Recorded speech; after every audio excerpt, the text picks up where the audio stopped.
Un enfant de Dieu, avant d'entrer dans le mariage, il respecte son corps comme le temple du Saint-Esprit. Il garde son corps pur. Parce que c'est une manière pour lui de respecter la bénédiction du mariage. Le mariage est sacré. Le mariage est pur. Le mariage est une bénédiction qui demande responsabilité. Le mariage est une bénédiction qui demande engagement, service, fidélité. Mais toutes ces choses-là, tu dois déjà les pratiquer avant d'entrer. C'est avant d'entrer que tu dois pratiquer toutes ces choses que j'ai précitées pour que ton futur mariage ait des fondations solides. En réalité, la fondation de ton mariage, tu commences déjà à la bâtir avant d'entrer. C'est ça que les gens ne comprennent pas. C'est ça qu'on appelle décider de se marier.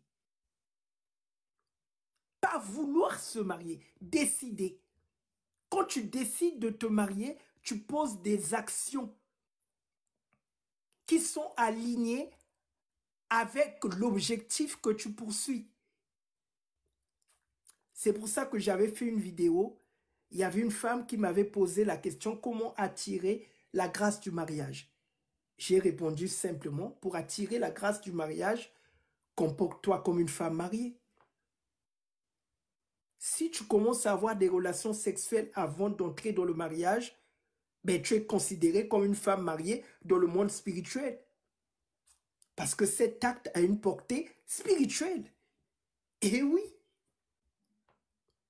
la sexualité, c'est pour les mariés. La sexualité, c'est dans le lit conjugal. Et quand on décide de se marier conformément à la volonté de Dieu, on respecte la chasteté et la pureté avant d'entrer dans le mariage. Ça, c'est clair. Parce que pour devenir un bon époux, une bonne épouse, ce n'est pas le fruit du hasard. C'est le fruit d'une préparation. C'est le fruit d'une discipline. Donc, quand tu t'abstiens des relations sexuelles avant d'entrer dans le mariage, c'est déjà un respect pour le partenaire de destinée que Dieu est en train de préparer pour toi. Si ton propre corps, tu ne le respectes pas, qui te dit que tu vas respecter cet homme? Qui te dit que tu vas respecter cette femme? Il n'y a pas d'hasard dans la vie. Le mariage, ce n'est pas pour les impudiques. Le mariage, c'est pour les saints. Je le dis. L'impudique détruit le mariage. Un impudique, déjà, il n'est pas fidèle à son Créateur.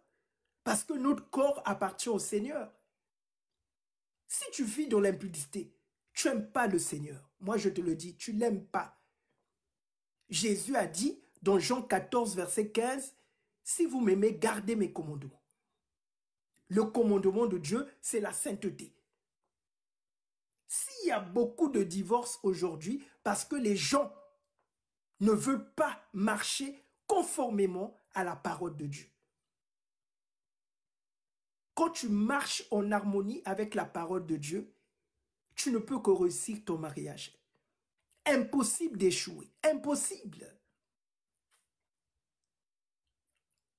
Maintenant, pour répondre à la question, la préparation du mariage chez l'homme et la femme, c'est pas pareil. Moi, la Bible me demande, en tant qu'homme, la Bible me demande de chercher une femme. Donc, ça va demander un effort de ma part.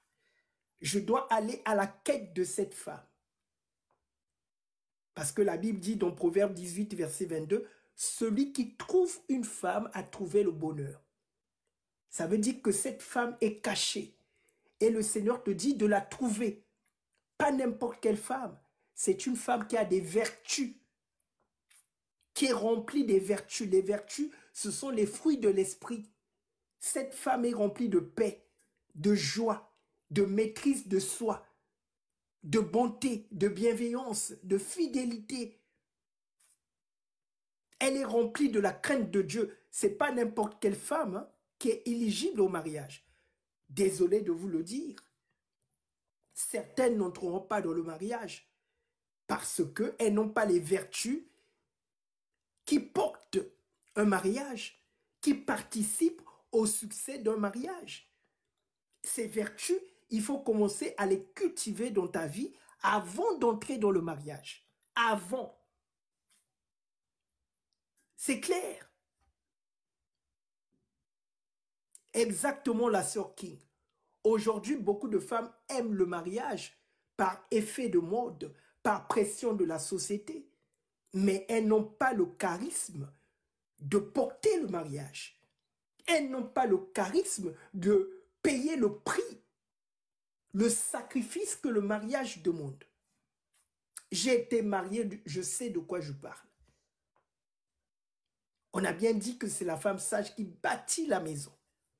Tu as la carrure de bâtir une maison. Tu connais les tribulations et les persécutions du mariage. L'apôtre Paul a dit, le combat n'est pas contre la chair et le sang. Le combat, c'est contre des autorités, des dominations, des principautés, des esprits méchants. Donc si déjà tu n'as pas pris le temps de stabiliser tes émotions, les émotions sont au cœur du mariage. Vous ne savez pas que le diable peut manipuler tes émotions? Quand tu écoutes certaines femmes qui vont te dire, homme de Dieu, ce sont les hormones. Mais quelles hormones? Les hormones, c'est la chair. Tu dois apprendre à canaliser tes hormones. Tu dois apprendre à crucifier tes hormones. Tu dois marcher selon l'esprit. Quand tu marches selon l'esprit, tu valorises le mariage. Tu chéris le mariage. Tu défends le mariage. Nous sommes les enfants de Dieu. En tant qu'homme, moi je cherche le mariage pour trouver la femme vertueuse.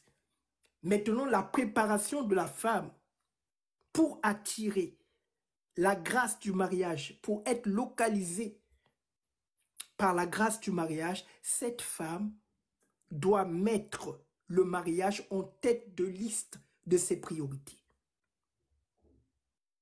Donc, ça veut dire que elle doit avoir une routine de prière spéciale mariage, où elle partage ses attentes, ses craintes, ses préoccupations, ses besoins, ses critères à son Père céleste.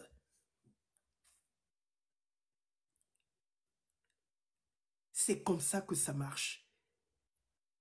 Et il ne suffit pas de prier. La prière va te donner la sagesse et le discernement pour choisir le bon partenaire. C'est uniquement dans la prière que le Saint-Esprit te donne la sagesse et le discernement. Jacques 1, verset 5. Maintenant, le service. Parce que la femme doit servir. C'est dans le service que tu vas trouver un partenaire qui partage la même foi et les mêmes valeurs que toi. Donc, tu dois faire un service qui fait la promotion de tes valeurs. Amen. Tu dois faire un service qui fait la promotion de tes valeurs. L'étoile de la femme est forcément attachée à son mariage. L'éclat de l'étoile de la femme, c'est dans le mariage que ça brille. Sarah a fait briller son étoile dans le mariage. La reine Esther, c'est pareil. Ruth, c'est pareil. Marie, c'est pareil. C'est dans un mariage que ces femmes ont fait briller leur étoile. Même la prophétesse Déborah était mariée.